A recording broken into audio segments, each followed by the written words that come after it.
All right, welcome in everybody to the deep dive. Today we're going deep on cynicism. Ooh, cynicism. Yeah, and I mean, not just like, that kind of everyday cynicism that we all kind of feel when we're, reading the news or doom scrolling or whatever. Mm. We're talking about cynicism as an actual, you know, philosophical school of thought. Right, like an actual organized way of thinking about the world. Yeah. Interesting. Yeah, and so we've got some really interesting material here that we're going to be diving into. We're going to be looking at, what cynicism actually is and where it came from and all that. And, I think our mission here is really to, uh, try to understand this idea and, see if we can kind of get a better handle on it. Because I think it's often misunderstood. What do you think? I think that's a great goal. I mean, cynicism, it gets kind of a bad rap, right? Yeah. But maybe there's something more to it than just negativity. Yeah, yeah, absolutely. And so, I mean, like I said, we're going to be, starting with kind of the basics. We're going to be looking at, the origins of cynicism, kind of the history of it, the philosophy behind it, and then, we'll kind of see how it, kind of manifests in the modern world. Yeah, sounds good. Take us back to the roots.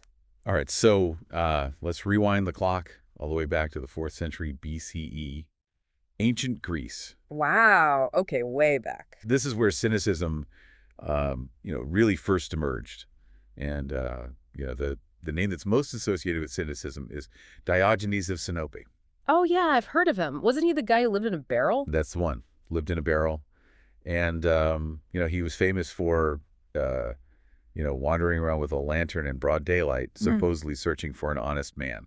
I mean, that's pretty cynical right there, isn't it? Yeah, right. Like not expecting to actually find one. But I guess it was more about making a point, right? Well, yeah. And I mean, the thing about Diogenes is, his whole lifestyle was, a kind of a statement. He was basically rejecting all the kind of, the norms or the conventions of, of his society.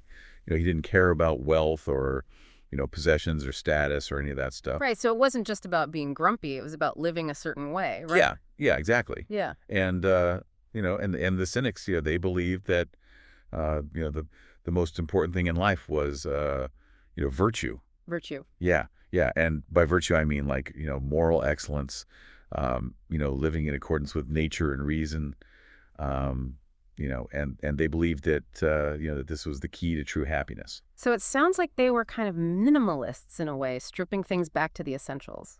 Yeah, I think that's a good way to put it. And, and they were also, very critical of, of society, of social conventions, of institutions, of, all the kind of, the things that most people just kind of take for granted. So they weren't afraid to challenge the status quo. No, not at all. And in fact, they often used humor and satire to do so. That makes sense. Like if you're going to point out the flaws in society, you might as well be entertaining about it. Yeah, exactly. Right. And so, even though, the Cynic school of philosophy, it didn't last forever, but, their ideas, they had a big influence on, on later philosophers, like the Stoics, for example. Nice, right? The Stoics. Yeah, the Stoics actually adopted, some of the key ideas of the Cynics, like the emphasis on virtue, and the importance of living in accordance with nature. So even though the Cynics themselves faded away, their ideas kind of lived on in other forms. Yeah, exactly. And their ideas are still, they're still relevant today. I mean, we still talk about cynicism, right? We do, but it seems like the meaning has shifted a bit, hasn't it? Yeah, definitely. So, when we talk about cynicism today, we usually mean, like a kind of a general distrust of, of people's motives. Like Yeah. you assume that everyone is, self-serving and that, that nobody really cares about anything but themselves. Right, that kind of jaded worldview. Yeah, and this can be a pretty, negative way to look at the world. Yeah, for sure. But I wonder, is there a difference between that kind of cynicism and just being, skeptical? Yeah, that's a good question. And I think there is a difference. I think, skepticism is, it's more about, about questioning things, and wanting evidence. Whereas cynicism is more about, just assuming the worst. So skepticism is more about critical thinking, and cynicism is more about just having a negative outlook. Yeah, I think that's a good way to put it. And I think we see, we see this kind of modern cynicism reflected all over uh, in our culture, in Mhm. our media, in our entertainment, in our politics. Yeah, it's everywhere. Yeah. Yeah. And I think it's important to to be aware of this this kind of cynicism, because it can be it can be really harmful. Yeah. It can lead to into feelings of isolation and and depression and anxiety, and it can also make it really difficult to to form healthy relationships. Absolutely. That makes sense. But, on the other hand, I can also see how cynicism could be a kind of defense mechanism, right?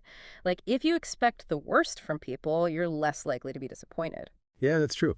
But, the problem is that, if you're always expecting the worst, you're never really going to be able to, to experience the best, and you're also going to miss out on a lot of, on a lot of good things in life. That's a good point. It's Well, like you're closing yourself off from potential joy and connection. right, exactly. And so, I think it's really important to, to strike a balance. Yeah. I think, it's important to be critical and to question things.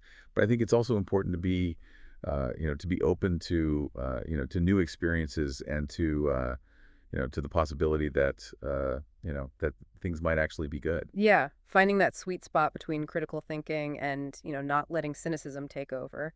Right. And so I think as we kind of wrap up here, I think it's worth worth kind of reflecting on what we've talked about today, and and thinking about uh, about how cynicism might be showing up in our own lives, Yeah. and how we can how we can maybe start to to challenge it, and to find a more more positive and hopeful way of looking at the world. Yeah, it's a good reminder to be mindful of those cynical tendencies and maybe question where they're coming from. Exactly. And so, for you, the listener, I would just, encourage you to, to think about, about that, about where you might be, Mm. being cynical in your own life, and to, to see if you can, find a way to, to be a little bit more, hopeful and optimistic. Yeah, that's a great challenge for us all. All right. Thanks for diving deep with us. Thanks for having me. Catch you next time.